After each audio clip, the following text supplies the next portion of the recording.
మీరు కల్కి సినిమాకి వెళ్ళే ముందు ఈ వీడియో చూడండి.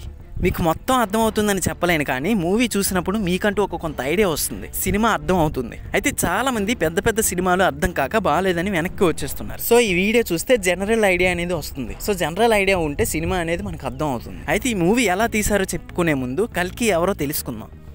కల్కి అనేవారు విష్ణు అవతారాల్లో ఇది ఒక అవతారం. కల్కి అనేవారు 10వ అవతారం.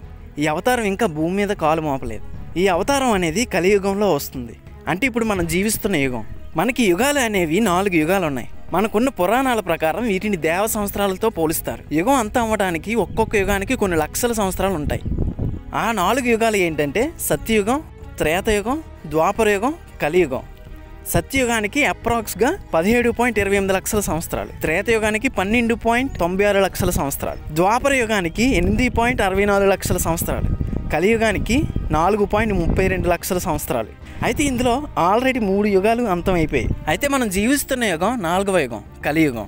అయితే ఈ కలియుగం ఫిబ్రవరి 18వ తేదీన 3102 BCE కాలంలో మొదలైంది. ప్రస్తుతం నుండి వెనక్కి చూసుకుంటే 5125 సంవత్సరాల క్రింద. అయితే కృష్ణుడి అవతారం కూడా విష్ణు అవతారమే. కృష్ణుడి అవతారం పూర్తయ్యాక కలియుగం మొదలైంది. ఇంకా కలియుగం పూర్తవడానికి 4,26,875 సంవత్సరాలు ఉంది.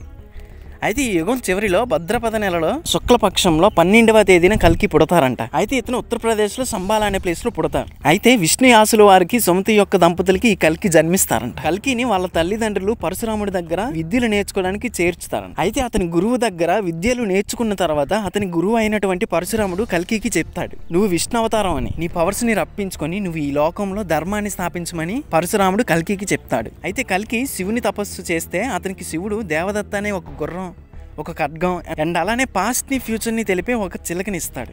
అయితే కల్కి అవతారానికి కూడా భార్య ఉంటుంది. విష్ణు అవతారం నుండి కల్కి ఎలా వచ్చాడో విష్ణు భార్య అయినటువంటి లక్ష్మీదేవి పద్మావతి దేవిగా జన్మిస్తుంది. కల్కి వేరే ప్రాంతంలోను, పద్మావతి దేవి వేరే ప్రాంతంలోనూ జన్మిస్తారు.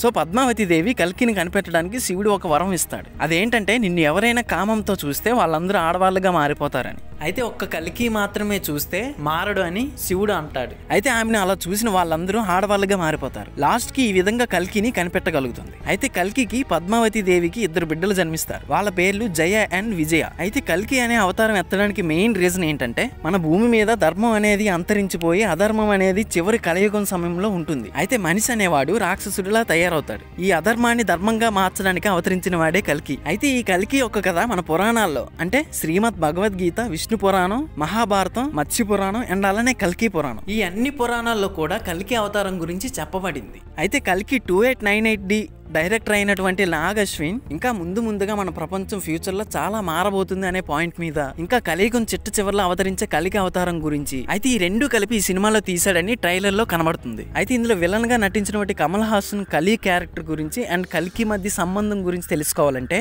మన ఛానల్ ని సబ్స్క్రైబ్ చేసుకుని పక్కనున్న బెల్ ఐకాన్ ని ప్రెస్ చేసి ఆల్ లో పెట్టుకుంటే నేను చెయ్యబోయే పార్ట్ 2లో కలి అండ్ కల్కి గురించి తెలుసుకోవచ్చు.